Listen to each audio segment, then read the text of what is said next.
실패하면 제로점으로 내려가라. 왜 큰 부자들은 대부분 하나같이 가난하였던 과거를 갖고 있을까? 어째서 중산층 이상의 가정에서 태어나 부자가 된 사람들보다는 하류층에서 태어나 큰 부자가 된 사람들의 수가 압도적으로 더 많은 것일까? 여러 가지 이유가 있겠지만 중요한 사실은 가난을 일찍 경험한 사람들은 가난하였던 생활 수준이 출발점이었기에 그곳으로 언제라도 되돌아가는 것을 부끄럽지 않게 생각한다는 것이다. 그들은 일이 잘못되어 갖고 있던 것을 모두 다 날리는 실패를 당하게 되어도 제로점으로 되돌아가 재출발을 할 줄 안다. 수없이 많은 부자들이 사업이나 투자에서 실패하거나 홍수나 화재 등으로 전 재산을 날렸다가도 재기에 성공하는 이유가 바로 거기에 있다. 그러나 중산층 이상의 가정에서 자라난 사람들은 대부분 그런 어려움이 닥칠 때 제로점으로 가려고 하지 않는다. 제로점에서 출발하였던 경험이 없는 그들에게 있어서 제로점으로 가는 것은 되돌아가는 것이 아니라 개척하여야 하는 미지의 불안한 공포로 비치기 때문이다. 그리고 바로 그 이유 때문에 그들은 실패에서 헤어나지 못하며 실패 자체를 너무 두려워하다 보니 되는 일도 별로 없게 된다. 나는 중학교 3학년 말 이전까지는 넉넉한 환경에서 살았으나 그 이후에는 허름한 적산가옥 일제시대의 일본인들이 살았던 집의 2층 단칸방에서 가족 7명이 살았다. 고교 시절에 아버지가 돌아가시고 난 뒤에는 가만히가 문 가리개 역할을 하는 재래식 변소를 주인집 식구들과 같이 사용하는 그런 곳에서 월세로 온 가족이 살았다. 그 변소는 여름에는 파리 구더기들이 득실되는 모습이 적나라 하였고 노크라는 것 대신에 인기척을 내야 했던 그런 곳이었다. 집주인은 시장에서 순대를 파는 부부였는데 가게를 갖고 있던 것도 아니고 그저 순대를 작은 손수레에 끌고 다니며 파는 수준이었다. 그 주인이 사는 집이라는 것도 높이 1m 수준의 낮은 판잣집이었으며 매일 순대 삶는 냄새가 진동하였다. 높이가 그렇게 낮은 이유는 높이 1m 미만은 건물로 보지 않기 때문에 철거를 당하지 않는다는 것이었다. 나는 그런 곳에서 벌레처럼 살았다. 그 다음에 서울역 앞 양동의 쪽방 등 몇몇 곳을 더 거치게 되지만 가정집 차고에서도 살았었다. 나는 몇 년을 그런 곳들에서 혼자 살았고 주거 환경을 좀 더 나은 곳으로 바꾸려는 시도는 한 번도 하지 않았다. 차고 한 칸에 불과한 좁은 공간이었지만 예전보다는 훨씬 더 나아진 환경이었기 때문이다. 그저 보유 자금을 불리는 데만 관심을 두었다.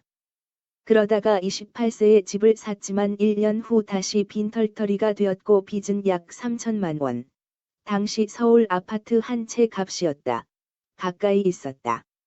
나는 제로점으로 되돌아갔다. 당시 나는 주로 번역 일에서 수입을 얻었으며 번역 사무실 한 귀퉁이에서 먹고 잤다. 부자로 살고 있는 지금도 내가 만에 하나 무슨 잘못 때문에 재산을 다 날리게 되어 빈털터리가 된다면 솔직히 그럴 리는 없다. 나는 비 올 때를 대비하여 우산을 서너 개는 반드시 준비하기 때문이다. 나는 즉시 가족을 이끌고 제로점으로 내려갈 것이다. 그곳은 판잣집일 수도 있고 남의 집 차고일 수도 있으며 쓰러지어가는 무허가 비닐하우스일 수도 있다. 나의 아내는 내가 빈털터리가 되어 망해버렸는데도 넥타이를 계속 걸치고 양복을 입고 다니면서 다단계 판매나 보험 영업 같은 것을 하며 품위를 유지하려고 하는 사람은 아니라는 것을 안다. 아내는 내가 즉시 작업복을 입고 시장에서 노점이라도 할 사람이라는 것을 철저하게 믿는다. 실제로도 그렇다. 나는 언제라도 제로점으로 되돌아갈 수 있다. 결혼하기 전 아내에게 이런 말을 했었다. 나는 틀림없이 부자로 산다. 돈의 생리와 부자가 되는 비결을 알기 때문이다. 그 당시 나에겐 아파트 한 채 값인 3천만 원 정도의 빚이 있었기에 아내는 그 말을 믿지 않았다고 했다. 아내는 순전히 내가 음악을 좋아하는 시티보이라는 이유 때문에 나와 결혼하였다. 둘째 딸이 태어났을 때 이미 나는 자가용 기사를 거느리고 있었고 아내에게 이런 이야기를 하였다. 나는 틀림없이 앞으로 더더욱 부자로 산다. 나는 딸들에게도 그 비결을 알려주고 싶다. 그 비결 중 하나는 낮은 곳에서 살 줄 알아야 한다는 것이다. 그러므로 애들이 중학교 수준이 되면 아빠가 갑자기 망했다고 말하고 거짓으로 재산을 몽땅 압류당하는 것으로 연극을 꾸미자. 그리고 판잣집으로 이사 가서 단칸방 생활을 하자. 너는 파출부를 하는 것으로 하고 나는 뭐 길거리에서 노점을 하는 것으로 하면 어떨까 모르겠다. 우리 둘은 허름한 옷을 입고 매일 아침 판잣집에서 나와 숨겨 놓은 진짜 집에 가서 낮에 있다가 저녁에는 다시 애들이 있는 판잣집으로 돌아가자. 물론 애들에게는 돈이 전혀 없는 듯 처신하고 등록금은 일부러 늦게 주자. 맛있는 것이 먹고 싶으면 우리끼리 몰래 밖에서 외식하고 들어가고 딸들에게는 수제비나 먹이자. 봉투 붙이는 일 같은 것도 가져와 딸들에게 시키자. 이러한 계획은 아내의 반대로 인하여 실제로 실현되지는 못하였고 아내는 내가 농담하는 줄로 알았다고 한다. 그 대신 딸들에게 이 세상에서 대가를 얻는 방법에 대하여 가르쳐 왔다. 그럼에도 불구하고 낮은 곳에서의 삶을 체험하여야 나중에 경제적 문제에 부딪혔을 때 지혜롭게 헤쳐나갈 수 있음을 나는 지금도 믿는다. 중산층이나 상류층에서 태어나 비교적 안정된 환경에서 자라난 사람들은 실직이나 투자 실패 등으로 인한 경제적 곤란을 겪게 되면 대부분 빚을 내려고 한다. 그러면서 그들이 살았던 생활 수준보다 현저하게 낮은 곳으로는 내려가려고 하지 않는다. 바로 그것이 문제다.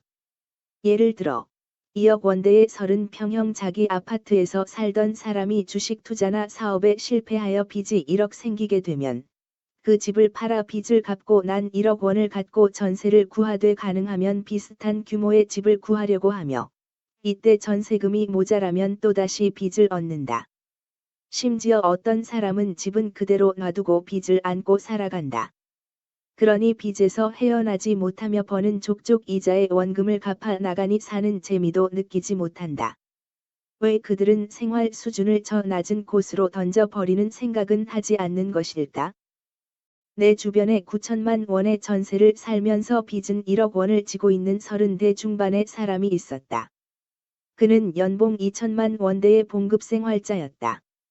이런 경우 사람들은 진퇴양난으로 생각하지만 나는 그렇게 생각하지 않는다. 내가 권유한 방법은 있는 것을 다 처분하여 빚부터 갚고 달동네 월세방 하나로 옮기라는 것이었다. 그는 그런 판잣집에서 어떻게 애들하고 산단 말입니까? 라고 항변하였다. 나의 대답은 이랬다.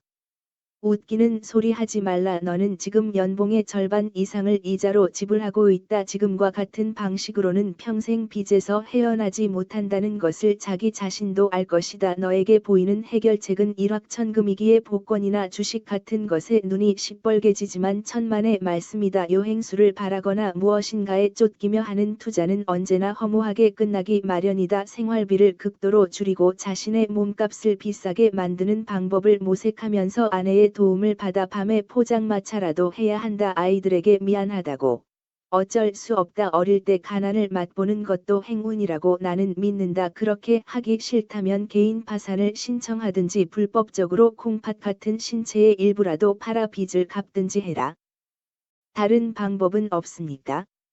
너에게 돈을 빌려준 사람들이야 망하건 말건 개의치 않는다면 외국으로 온 가족이 다 야반도주하는 방법도 있다. 아내와 법적으로 이혼하면서 전셋집은 넘겨주는 방법도 있을 것이다. 그 경우에는 월급 압류가 들어올 것이므로 직장은 그만두고 세금만 내는 다른 일을 해서 생활비를 벌어 몰래 가족에게 전달해라. 외국에서 살 자신은 없고 이혼은 아내가 반대할 것입니다. 또 다른 방법은 없습니까? 글쎄다. 술 한 방울 먹지 말고 아주 예리한 면도칼 하나를 사고 가족 사진을 앞에 놓아라. 그리고 그 사진을 바라보면서 거울 앞에 서서 내 목에 흐르는 핏줄 바로 위에 칼을 갖다 대라. 너야 죽으면 그만이지만 내 가족은 너를 평생 패배자로, 도망자로 기억할 것이다. 그 점을 명심해라. 그래도 죽고 싶다면 되져버려라. 그러나 죽은 뒤 그런 식으로 기억되고 싶지 않다면 죽을 각오로 처음부터 빈손으로 다시 시작해라. 판잣집으로 가서 월세살이를 하란 말이다. 5년만 지나면 모두가 너를 자랑스럽게 생각할 것이다. 왜 재산을 갖고 이민을 간 사람들보다는 빈털터리로 이민을 간 사람들이 그 낯선 땅에서 성공하는 경우가 더 많은가? 밑바닥에서 아무것도 없이 닥치는 대로 아무 일이나 하면서 그곳 사람들의 눈으로 보기에는 아주 낮은 생활 수준으로 살아가며 돈을 모았기 때문이다. 제로점에서 살게 되면 모든 것이 플러스의 희망으로 쌓여만 간다. 돈이 쌓이고 희망이 쌓여간다. 빚이 있는데도 삶의 질과 품위를 유지하려고 들면 그 빚을 갚아야 하기 때문에 돈은 쌓이지 않고 희망은 갉아먹힌다. 마이너스의 희망뿐이다. 그것이 절망이다. 나는 외국인 직원들을 상대로 강의할 기회가 과거에 종종 있었는데 강의 중에 스크래치라는 단어를 즐겨 사용하였다. 긁어서 내는 흠집, 긁다, 흠집을 내다라는 뜻인데 지운다는 뜻도 있다. 운동 경기에서 땅에다 선을 그으면 출발선이 되기 때문에 출발선, 출발점이라는 뜻도 있으며 스크래치 얼롱은 근근히 살아가다. from 스크래치는 출발점에서, 맨 처음부터, 무무에서라는 의미이며, 스크래치 업은 돈 같은 것을 긁어모으다, 푼푼히 저축하다라는 뜻이다. 미국 속어에서는 돈이라는 뜻도 있다. 내가 말한다. 경제적으로 실패하였다면 저 아래 낮은 곳으로 내려가라. 체면 때문에 그렇게 하지 못한다고. 그 체면의 흠집을 내라 스크래치. 출발점을 저 낮은 곳에 다시 그어라 스크래치. 당신이 놓치려고 하지 않는 생활 수준이라는 것을 지워버리고 스크래치 새로운 출발점 스크래치에서 무에서 프롬 스크래치. 근근히 살아가면서 스크래치 얼롱 돈을 모아라 스크래치 업 그러면 돈 스크래치 이 쌓이게 된다. 이것이 실패로부터 탈출하는 비결이다. 스크래치 하라. 코로나 사태가 1년 넘게 계속되었을 때 나 자신은 피해를 본 것이 없기에 동창회의 생활이 어려운 동기들이 있으면 내가 좀 도와주겠다고 하였다. 얼마 후 수십 명의 명단과 계좌번호를 받았으며 1인당 100만 원씩을 보내주었다. 그런데 후에 알고 보니 생활이 어려운 게 아니고 제주도로 놀러 가거나 골프 모임에 참석하는 등의 비용이 없어서, 즉 용돈이 궁하여 신청한 놈들이 절반 이상이었다. 석을 놈들 같으니라고. 이른바 헬리콥터 머니로 생각하였던 것일까?